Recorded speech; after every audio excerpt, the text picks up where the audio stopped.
하나님 말씀은 로마서 10장 14절에서 15절입니다. 로마서 10장 14절에서 15절 말씀입니다. 제가 여러분 앞에 봉독해 드립니다. 그런즉 저희가 믿지 아니하는 일을 어찌 부르리요? 듣지도 못한 일을 어찌 믿으리요? 전파하는 자가 없이 어찌 들으리요? 보내심을 받지 아니하였으면 어찌 전파하리요? 기록된 바 아름답도다 좋은 소식을 전하는 자들의 발이여 함과 같으니라. 아멘.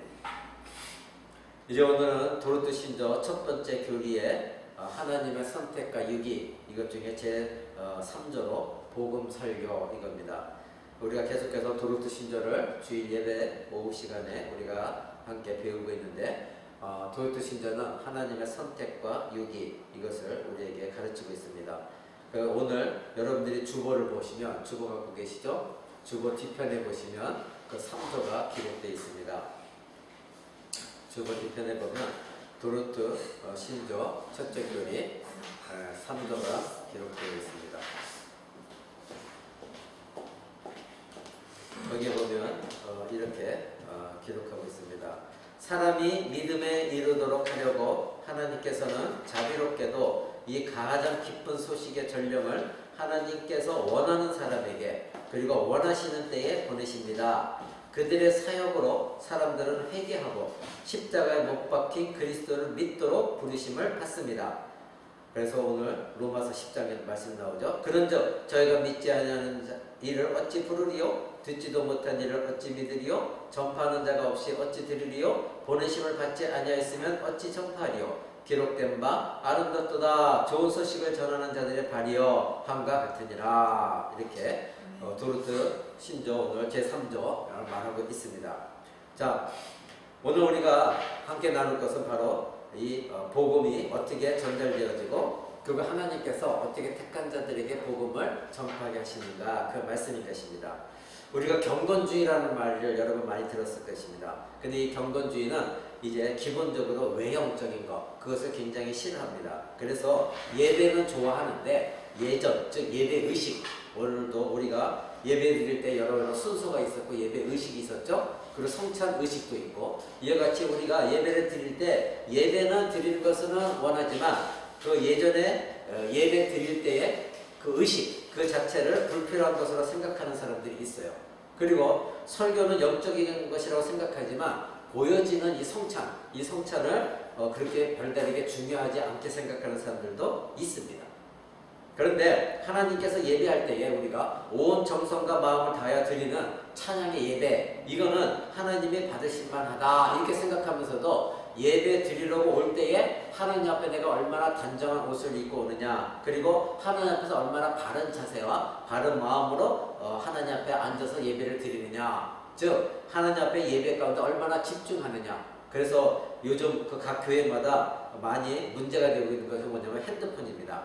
이 핸드폰을 못 쓰게 했더니 핸드폰 안에 성경책이 다 들어가 있으니까 성경책을 안 갖고 다니고 무거우니까 안 갖고 다니고 핸드폰을 보고 핸드폰에 성경책이 있으니까 또 찬송가도 핸드폰으로 보고, 그러다가 또 그만 봅니까? 예배 시간 좀 지겨우면 핸드폰을 또 보게 되죠.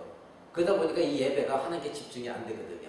그러니까 이와 같은 거예요. 예배는 드린다고 하면서도 하나님 앞에 온전한 자세로 예배를 드리지 않는 것, 이것도 지금 우리들에게 굉장히 문제입니다. 이와 같이 경건주의자들은 예배는 드립니다 하면서도 태도와 자세는 변하지 않는 것, 그래서 그런 거에 대해서 별로 신경 쓰지 않는 것, 이것은 문제가 있다는 것입니다. 하나님은 하나님의 일을 하실 때에 하나님 방편을 사용하십니다. 그래서 방편이라는 것은 하나님께서 어떤 도구 또는 하나님께서 어떤 사용하시는 그런 방법이 있다는 것입니다. 그래서 예배와 예전은 뗄래야 뗄 수 없는 존재입니다. 즉 예배라고 하는 것은 오늘 우리 코람대교회도 예배 드릴 때에 예배 여러 가지 순서가 있었죠. 특별히 우리 코람대교 예배는 하나님과의 영적인 상호교통입니다. 이것을 먼저 선포하고 예배를 드리죠. 그러니까 그것은 무엇입니까? 하나님께서 우리에게 살아있는 영을 주셨는데 하나님은 살아계신 영이시고, 그러니까 영과 영 속에서 우리는 예배 드리면서 영적인 서로가 교통을 하는 것, 그것이 예배라는 것입니다.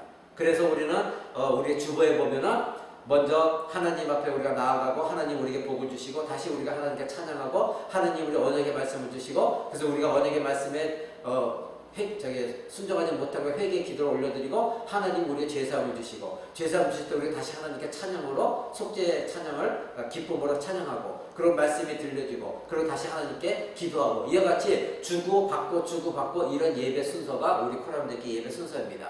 이와 같이 예배는 그러한 예전 의식도 굉장히 중요하다는 것입니다. 이제 이런 방편을 통해서 하나님은 우리들에게 은혜를 베푸시는 것입니다.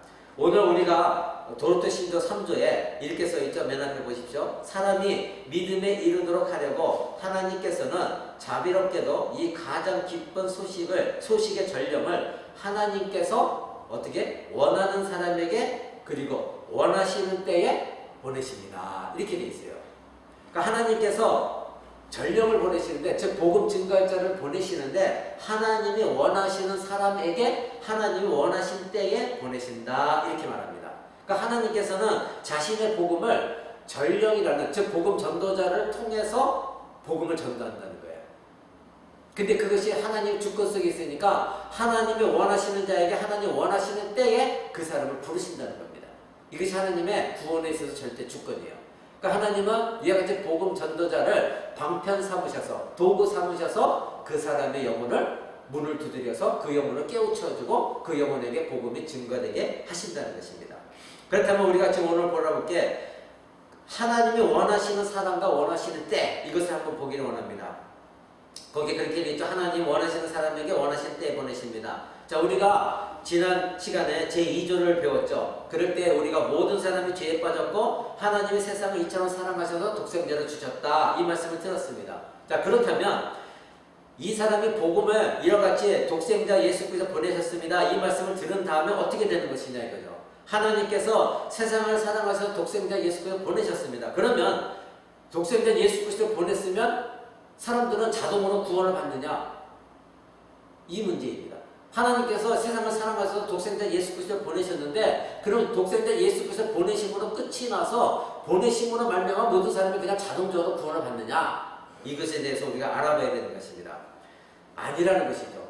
예수 그리스도를 보내셨으면 반드시 하나님이 택하신 자에게 원하시는 자에게 복음 전도대 방편을 사용하셔서 그 사람에게 예수 그리스도가 이 땅에 왜 오셨는가를 전해 주었을 때에 그 사람이 복음을 받아들이는 거죠. 그죠? 그럴 때에 누구에게 여기에 지금 오늘 도르트 신조는 원하시는 자에게 그랬잖아요. 그럼 누구에게 보냈느냐? 바로 하나님이 구원하시기로 작정한 자, 하나님이 구원하기로 기뻐하는 자, 원하시는 자 그에게 보낸다는 것입니다. 자, 우리 로마서 10장 펼치고 있죠. 9장 18절 한번 볼까요? 9장 18절 이렇게 되어 있죠. 그런즉 하나님께서 하고자 하시는 자를 긍휼히 여기시고 하고자 하시는 자를 강팍하게 하셨다. 즉 하나님께서 구원하시고자 하는 자에게 긍휼을 베푸셔 불쌍함을 여기셔서 그에게 자비를 베푸셨다는 거예요. 그리고 하고자 하시는 자 구원하시지 않고자 하는 자에게는 강팍하게 그 마음 그대로 내버려 두셨다는 겁니다. 자, 그 다음에 11절 한번 보세요. 이렇게 말하고 있죠. 그 자식들이 아직 나지도 아니하고 무슨 선이나 악을 행하지 아니할 때에 택하심을 따라 되는 하나님의 뜻이 행위로 말미암지 않고 오직 부르시는 이에게로 말미암아 서게 하려 하사 이렇게 하고 있어요. 무엇이라고 나와 있습니까? 하나님의 택하심. 그러니까 오늘 도르트 신조의 처음에 하나님이 원하시는 자에게 복음 전도자를 원하시는 때에 보낸다고 그랬죠. 그러니까 마찬가지예요. 하나님이 택하신 자에게 하나님의 긍휼을 베푸셔서 긍휼을 여기시는 자에게 하나님의 때에 하나님의 사람을 보내셔서 그 영혼을 구원하신다는 거예요.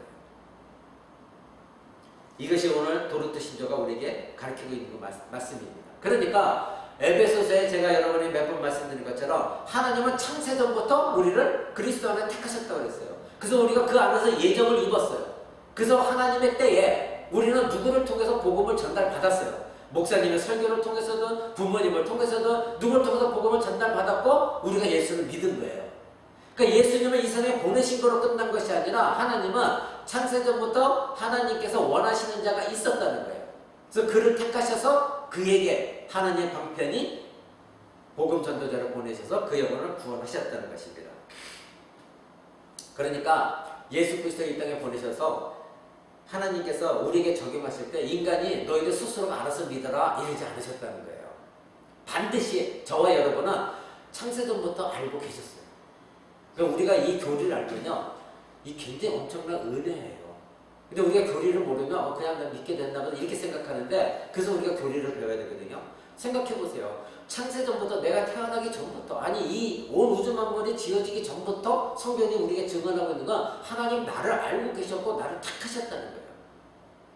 그래서 지금 이 시대에 나에게 누군가를 원하셔서 이때에 하나님 나를 사랑하셔서 긍휼을 베푸셔서 복음 전도를 받게 하셨다는 거예요. 그러니 얼마나 감사할 일이냐 이것입니다.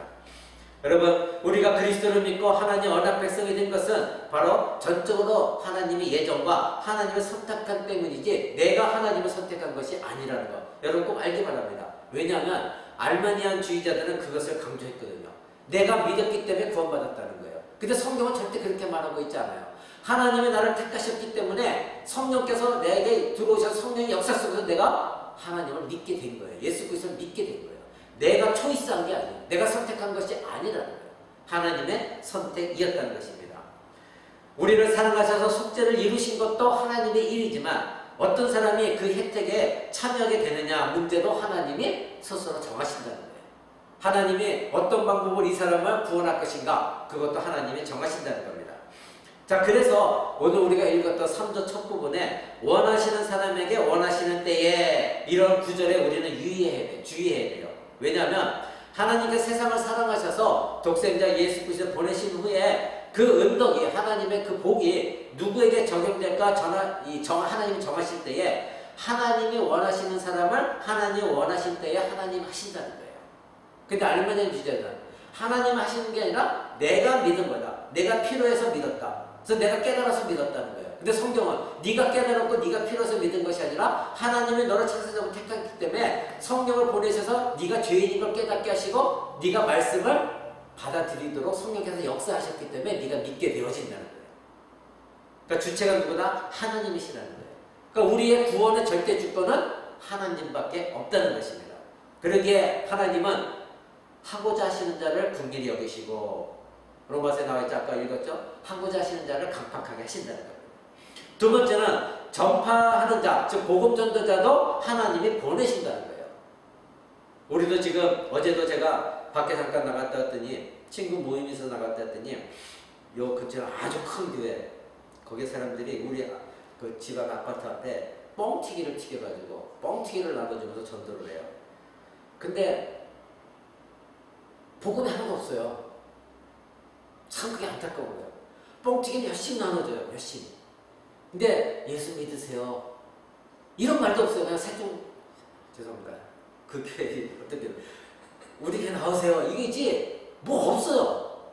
그러니까 뻥튀기들은 잘 받아가요. 여러분 그 복음 전도가 아니에요. 오늘 도르트 신자가 우리에게 말하는 건 무엇입니까? 하나님께서 전령을 보내신다는 거예요. 복음 전도자를 보내신다는 겁니다. 그러니까 하나님께서 원하시는 사람을 원하시는 때에 그 사람을 부르실 때 반드시 누군가를 보내신다는 거예요. 그게 부모가 될 수 있고 자식이 될 수 있고 친구가 될 수 있고 목사님의 설교가 될 수 있고 그럼 우리는 몰라요. 하나님의 주권 속에 있습니다. 그래서 오늘 여러분의 도르트 신경 앞부분에 다시 한번 읽습니다. 사람이 믿음에 이르도록 하려고 하나님께서는 자비롭게도 이 가장 기쁜 소식의 전령을 하나님께서 원하시는 사람에게 그리고 원하시는 때에 보내십니다. 이렇게 우리에게 가르치고 있는 것입니다.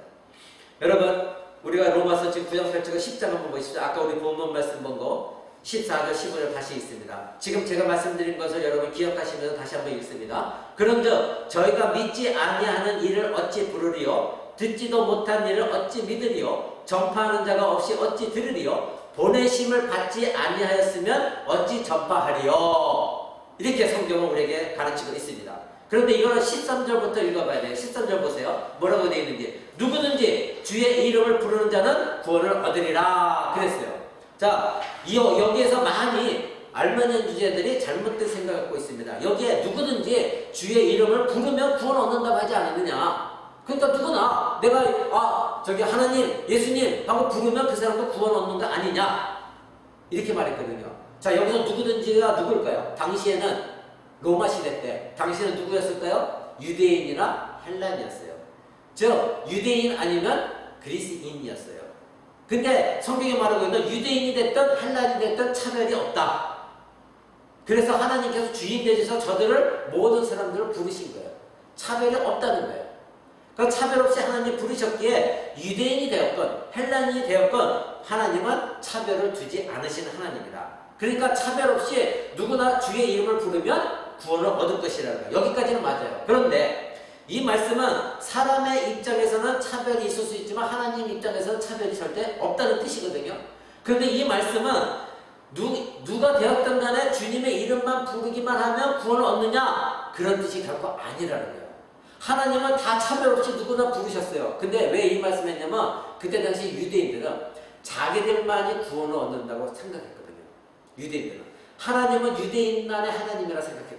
그러니까 자기들은 선택받은 택한 선민이라고 생각했기 때문에 다른 이방 민족은 절대 구원을 못 받을 것이다. 이렇게 생각했거든요.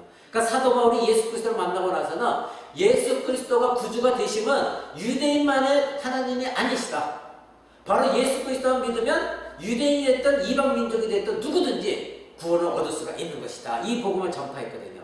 그러니까 여기서 누가 되었든 간에 부르기만 하면 구원을 얻게 되느냐? 맞지만 한편으로 틀린 것이 뭐냐면 여기서 우리가 주의해야 됩니다. 바로 알마니안 주의자들이 이것을 물고 늘어지면서 누구든지 하나님 선택이 없어도 누구든지 예수의 이름만 부르면 구원 얻는다. 성경에 그렇게 나와 있지 않느냐? 이것은 바로 10장 14절 하나만 딱 껴서 봤을 때 그렇다는 거예요.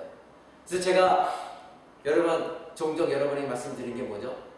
성경 말씀을 볼 때 위아래 문맥을 보라고 했죠. 위아래 문맥을 빼고 이 하나만 딱 하면 그 말이 맞는 것 같아요. 근데 성경은 우리 위아래를 다 봐야 돼요. 자, 오늘 우리가 그것을 보기를 원합니다. 바로 이 주의 이름을 부른다고 하는 이 방식만 붙들고 있다면 누구나 다 구원을 얻을 수 있는 거예요. 그런데 13절에 그렇게 말했죠. 14절 다시 봅니다. 그런즉 저희가 믿지 않은 이를 어찌 부르겠느냐? 즉 주님의 이름을 부르기만 한다면 구원을 얻는 것이 아니라 성경은 뭐라고 했죠? 어떻게 그 사람이 부르냐 이거예요. 믿었기 때문에 부른다는 거예요. 그런데 13절은 주의 이름을 부른 자는 구원을 얻는데 믿지 않는다고 하면 어떻게 주의 이름을 부를 수 있겠느냐? 14절은 그렇게 말하는 거예요. 여러분 이해가 되십니까? 13절에 누구든지 주의 이름을 부른 자 구원을 얻으리라. 근데 14절에 가서 바로 그런즉 그러니까 하면서 그걸 설명하는 거예요. 저희가 믿지 않는 자를 어떻게 부르겠느냐? 그러니까 이건 뭐예요? 믿는 사람이 주의 이름을 부른다는 거예요. 이해가 됐죠? 믿지 않는 자가 주의 이름을 불러봐야 소용이 없다는 거예요.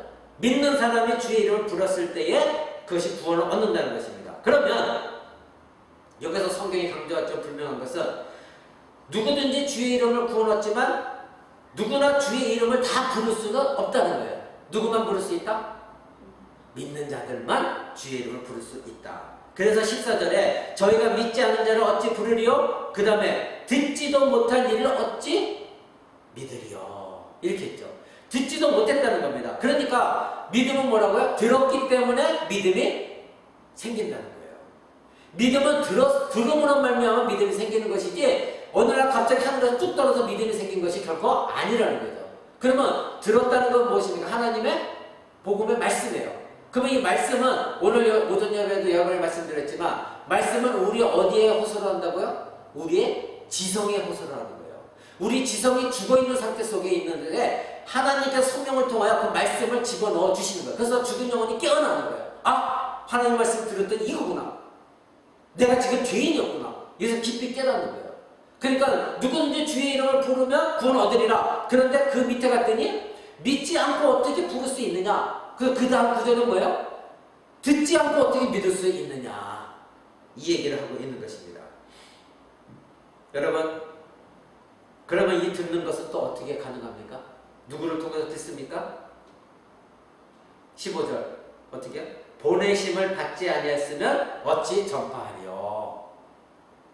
내가 믿어서 예수님을 주라 부르었습니다. 그럼 이 사람은 믿었다는 거 들었다는 얘기입니다. 들었다는 얘기는 누군가 하나님 말씀을 전파했다는 겁니다. 복음 전파자가 있었다는 겁니다. 그 자가 있었기 때문에 복음을 들었으니 이 보낸 자, 전파하는 자가 누구냐 이거예요. 이 전파하는 자 어디서 왔느냐 이거예요. 뭐라고 되어 있습니까? 보내심을 받지 않았으며 수동태로 되어 있어요. 자기 스스로 갔다? 아니죠.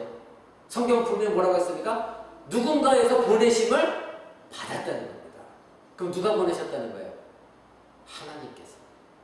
하나님께서 아까 그래서 도르트 신전 맨 앞에 나올 때 뭐라고 그랬어요? 하나님이 원하시는 자에게 원하시는 때에 그 사람에게 전령자를 보내신다 이렇게 나왔잖아요. 그러니까 하나님이 선택해서 구원하기를 원하시는 자, 궁결 베푸신 자에게 하나님의 때가 있다는 거예요. 그때에 하나님의 보내심을 받은 자가 누군지 모르지만 그를 통해서 복음을 전달하게 해서 그 복음을 듣고 그 사람은 반드시 구원을 얻는다는 겁니다. 그래서 그가 들었고 믿고 우리 주 예수 그리스도를 주라 고백하면서 구원을 얻는다. 이것이 바로 로마서 10장 13절에 누구든지 주의 이름을 부르는 자는 구원을 얻으리라. 그 밑에 해석을까지 봐야 하나님의 정확한 뜻을 우리가 알 수 있는 거예요. 그러니까 13절만 딱 되면 알만한 주의처럼 누구나 구원을, 그래서 여러분 그런 사람도 많아요. 저도 토론해보면 여기 이렇게 적혀 있잖아. 근데 그 사람 앞뒤를 읽지 않은 사람이에요. 목사님들 가운데도 그런 사람들 많아요. 성경 한 구절만 딱 떼고 자기 주장만 해. 절대 그렇지 않습니다. 위아래 못먹이 왜 성경이 이 말씀을 기록했는가? 위아래를 분명히 봐야 돼요. 그래야 정확한 성경 해석이 되는 겁니다. 자, 여러분 보십시오. 정말 누구든지 주의 이름을 부르기만 하면 구원을 얻게 됩니까? 아닙니다. 오늘 로마서는 그렇게 말하고 있지 않습니다. 주의 이름을 부르기만 하면 누구든지 구원을 얻는 것은 사실이지만 그러나 누구나 다 주의 이름을 부를 수가 없는 것입니다. 누가 부를 수 있습니까? 믿는 사람이 믿어야만이 예수 그리스도를 주라 부를 수 있습니다. 그러면 믿음은 어떻게 믿습니까? 어떻게 믿을 수 있습니까? 들어야 믿을 수 있습니다. 그럼 듣는 것은 어떻게 들을 수 있습니까? 하나님께서 전파하는 자를 보내셔야만이 들을 수가 있는 것입니다. 보내신 이가 계시기 때문에 전령을 보내시는 것입니다. 아멘? 예. 그래서 로마서 10장 13절에 그렇게 말한 거예요. 누구든지 주의 이름을 부른 자는 구원을 얻으리라. 하나님께서 전파할 자를 보내셨으니까, 하나님의 말씀을 전달했으니까 들었기 때문에 믿음이 생겼고, 믿었으니까 주 예수 그리스도를 나의 주라 고백할 수가 있었다. 이것이 바로 하나님의 주권입니다. 절대 주권, 하나님의 주권. 인간에게 있는 것이 아니라 절대적으로 하나님께 있다는 것. 자, 그럼 전령을 한번 보십시오. 전령, 즉 복음 전도자.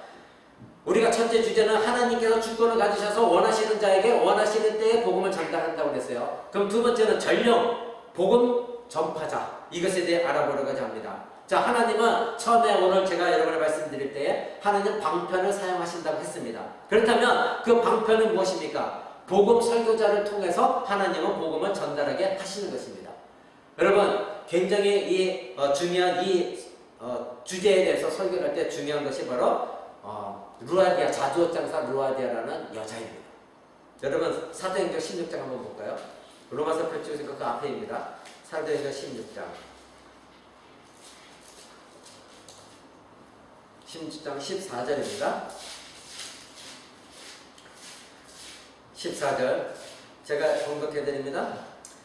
두아디라 성의 자주장사로서 하나님을 공경하는 루디아라 하는 한 여자가 들었는데 주께서 그 마음을 열어 바울의 말을 청정하게 하신지라. 그랬더니 15절 저와 그 집이 다 세례를 받고 우리에게 청하여 가로되 만일 나를 주 믿는 자로 알거든 내 집에 들어와 유하라 하고 강권하여 있게 하니라. 자, 하나님께서 사도 바울의 말씀의 복음을 전달했을 때 하나님께서 루디아라는 여자의 마음을 여셨다는 거예요. 그래서 그 마음을 하나님께서 열어주시. 이 여자가 믿은 게 아니라 들었을 때 하나님 그 여자의 마음을 열으셔서 듣게 하셨다는 거예요. 그거 믿게 하셨다는 거예요. 그 다음 믿은 다음에 뭐 어떤 일이 일어났습니까? 다 세례를 받고 우리 집에 와서 교제하자. 여러분 우리 교회는 지금 성도수가 몇 명 없기 때문에 교제가 굉장히 좀 부족합니다. 근데 성도는 교제가 있어야 됩니다. 이 바로 루디아라는 여자는 자기 집안이 다 세례를 받고 나서 자기 집으로 초청을 해서 교제를 했었어요. 근데 중요한 것은 뭐냐면 우리가 그 16장 6절을 한번 보십시오. 왜 바울이 이 루디아라는 여자에게 가게 됐는가? 그거를 또 앞뒤 문맥으로 봐야 된다고 그랬죠? 이유가 나와 있어요. 이 바울이 어떻게 이 여자를 만나게 됐는가? 6절 보십시오. 성령이 아시아에서 말씀을 전하지 못하게 하시거늘, 즉 사도 바울은 아시아에서 전도 여행을 하면서 아시아의 나라에 있는 사람들에게 복음을 전파하기를 원했었어요. 그런데 성령께서 그것을 못하게 하셨다는 거예요. 사람이 못하겠다고요? 아니, 성령께서 막으셨다는 거예요. 그래서 부르기라와 갈라디아 땅으로 다녀가 무시 앞에 이르러 바두니아로 가보자 애쓰되 예수의 영이 허락하지 아니하신다. 성령의 영은 예수의 영과 똑같아요. 그 예수님이 다 길을 막으셨다는 거예요. 이게 뭐냐면요, 사도 바울이 복음 증거로 일로 가려고 했더니 성령이 못 가게 막으시고, 이쪽으로 할 때 자기 방법을 할 때 못 가게 막으셨다는 거예요. 다 하나님의 영이 막으셨다는 거예요. 그래서 8절에 보니까 무시아를 지나 드로아로 내려갔어요. 할 수 없이 그쪽 내려갔는데 밤에 9절 보니까 밤에 환상이 바울에게 보이니 하나님께서 이제 환상으로 말씀하신 거예요. 그때까지는 성경이 없었기 때문에 하나님이 여러 가지 자기 자신의 뜻을 전달할 때는 환상과 꿈을 통해서 우리에게 하나님의 뜻을 전달해 주셨습니다. 이때에 환상이 바울에게 보이니 마게도냐 사람 하나가 서서 그에게 청하여, 환상에 보더니 마게도냐 사람이 바울에게 나와서 청했다는 거예요. 그래서 마게도냐로 와라, 마게도를 건너와서 우리를 도우라, 이렇게 환상을 보여줬다는 거예요.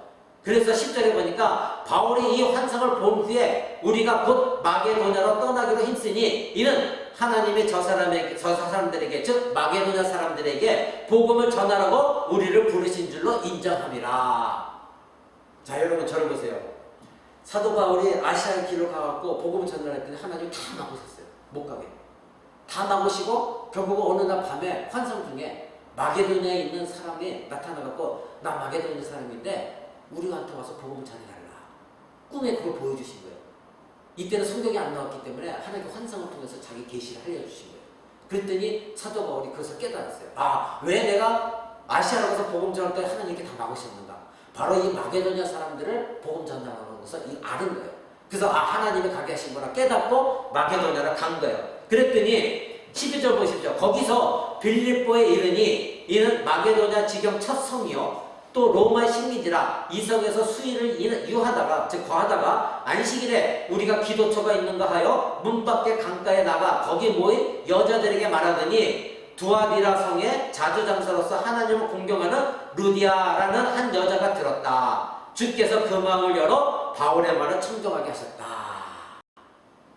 여러분 기가 막히지 않습니까? 바로 루디아라는 여인과 루디아의 가족들을 하나님께서 구원하시고자 사도 바울을 아시아로 가는 길을 막으시고 마게도냐로 가게 하셨고 첫 성인 빌립보성에 가서 기도처가 어딘가 알아보는데 여자들이 무리가 있었다는 거예요. 그래서 거기 가고 하나님 말씀을 전했더니 거기에 루디아라는 여자, 많은 사람들이 들었어요. 근데 누구만? 오직 루디아라는 여자만 하나님께서 그 여자만 선택하셔서 국리를 베푸셔서, 우리가 조금 아까 말씀드렸죠. 하나님 원하시는 자는 많은 사람이 있어 누구만? 루디아라는 여자, 그 여자만 마음을 여셔서 사도 바울의 말을 듣고 깨닫게 하셨다는 거예요.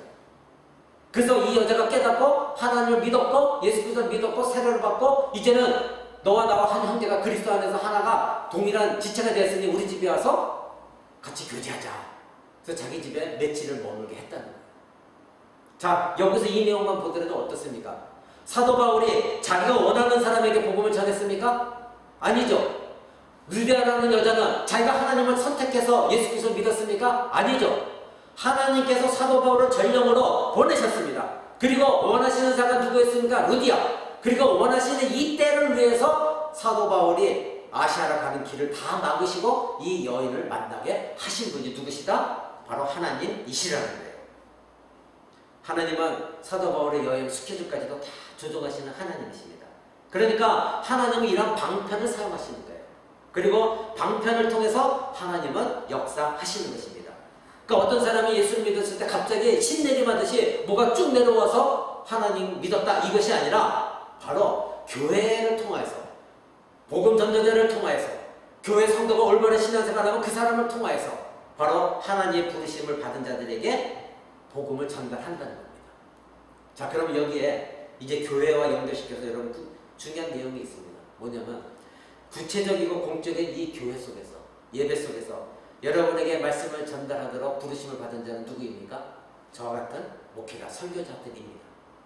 그렇다면 하나님은 이 목회자를 통하여서 이 방편 삼아서 여러분에게 하나님의 말씀을 전달하게 하시고, 저를 통해서 어떤 자들에게도 복음을 전달하게 하시고, 또 여러분들이 저에게서 말씀을 양육받았으면 여러분들이 깨달음을 가지고 하나님이 원하시는 자에게 하나님이 원하실 때에 여러분을 보내실 것입니다. 그것이 하나님의 방편입니다. 하나님이 일하시는 방법입니다. 이상하고 신비한 방법으로 하나님 복음을 전달하게 하시는 것이 아니라 뻥튀기 나눠주면서 복음 전달하는 것이 아니라 바로 여러분 안에 있는 지성, 그래서 하나님이 일깨워 주셨다면 그 지성을 사용하셔서 여러분이 복음 증거할 때에 그 사람들이 알아들 수 있는 복음으로 그 사람을 깨우치게 하시는 것, 바로 저와 여러분을 통해서 하나님이 일하신다는 겁니다. 왜 하나님이 이렇게 번거롭게 일을 하십니까? 바로 우리가 기억해야 될 것은 눈에 보이는 교회, 눈에 보이는 직분자, 눈에 보이는 예배, 눈에 보이는 성도들을 통해서 하나님은 그런 성도를 통해서 일을 하시는 거예요.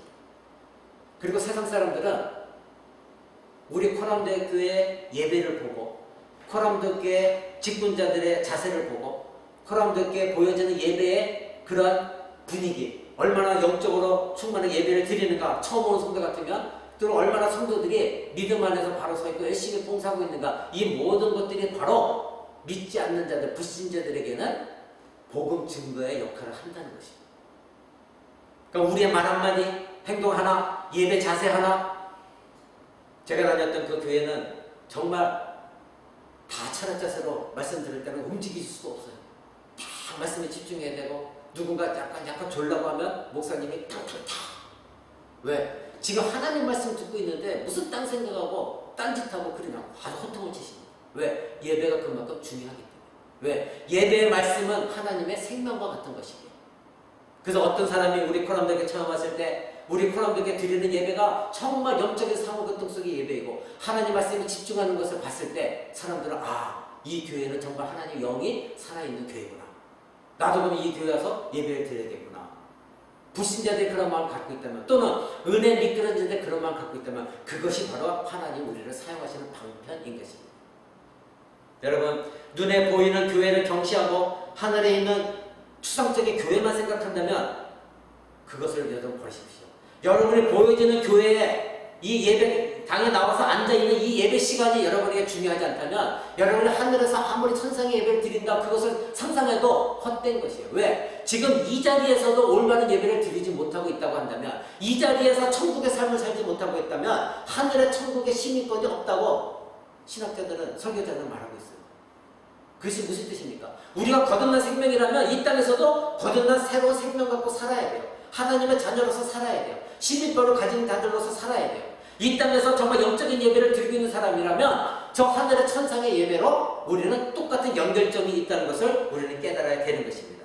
바로 눈에 보이지 않는 천상의 예배와, 즉 하나님 나라의 예배와 지금 우리가 드려지는 예배와는 뗄 수 없는 밀접한 관계에 있다는 것, 여러분 꼭 기억하시기 바랍니다. 여러분, 목회자도 사람입니다. 그런데 이 목회자가 여러분에게 말씀을 전하더라도 그 말씀의 주체는 누구입니까? 하나님이세요. 제 입술을 통해서 하나님 말씀하시는 것이지 제가 주체가 아니에요. 그렇기 때문에 여러분들 설교자인 저를 위해서 날마다 기도해 주셔야 돼요. 그래서 이 설교자를 통해서 하나님 말씀이 증거되었을 때 이 성경 말씀을 먹고 여러분들이 자라나는 것입니다. 바로 강단에 선포된 하나님의 말씀, 이것을 먹고 자라나는 것, 하나님의 말씀을 먹는 것입니다. 제가 말하는 개인적인 내용, 개인적인 사적인 얘기를 들으라는 것이 아니라 하나님의 말씀, 그것을 듣고 여러분들이 자라나는 것입니다. 이럴 때 여러분의 신앙은 추상적인 신앙이 되지 않습니다. 여러분, 사단은 언제나 우리 약점을 노립니다. 사단은요, 저는 여러분의 약점이 무엇인지 몰라요. 근데 여러분도 제 약점이 무엇인지 모르잖아요. 근데 사단은 영적인 존재이기 때문에 기가 막히게 우리의 모든 약한 부분을 알아요. 어떤 사람은 게으름을 약하게 되고 게으름을 가지고 하나님께 충성하지 못하게 하고, 어떤 사람은 도둑이 탐심이 있어서 그것에 마음을 뺏겨서 하나님을 섬기지 못하게 하고, 여러분 다 알고 있어요. 그러니까 내가 잘 넘어지는 죄가 있어요.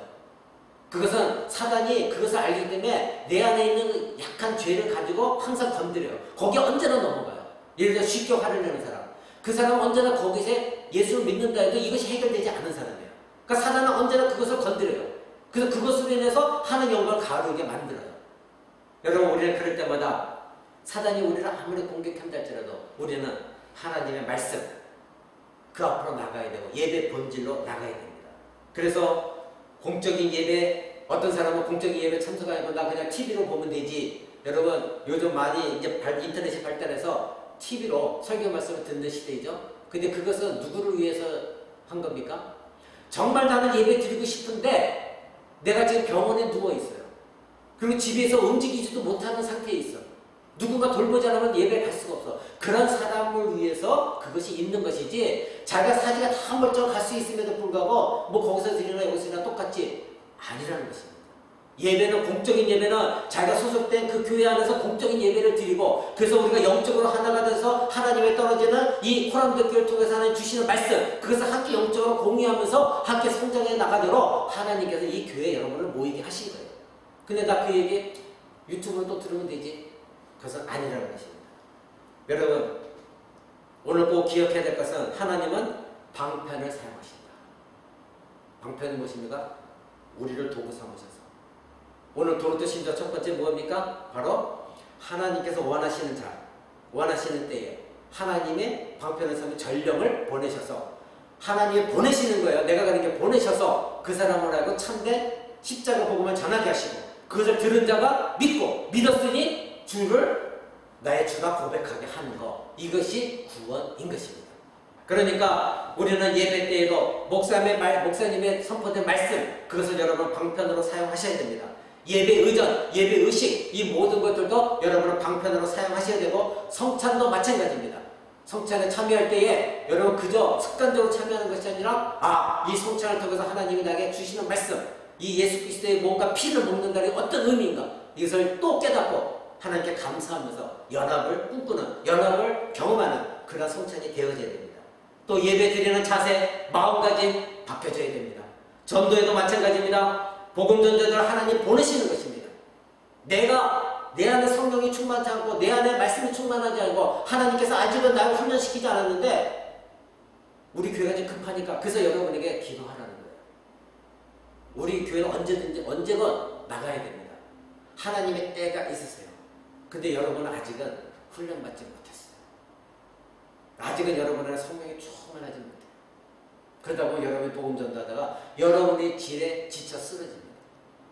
여러분 안에 하나님의 능력 역사가 여러분 안에 충만하게 임해야 돼요. 날마다 말씀 가운데 구하고 공부하며 회개하고 하나님의 영이 충만해졌을 때 어디 나가서도 상처받지 않고 어디 나가서도 담대하게 복음을 전하고 그래서 우리를 통해서 우리를 방편 삼으셔서 하나님 원하시는 자 원하시는 때에 영혼들을 구원하게 하시는 것입니다.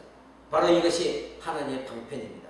오늘 도로토 신조는 바로 인간의 선택으로 입을 열어서 주라 고백한다고 되는 것이 아니라 하나님의 절대 주권 속에서 하나님 택하신 자 원하시는 때에 하나님의 원하신 자를 보내심으로 말미암아 구원을 받게 한다는 것.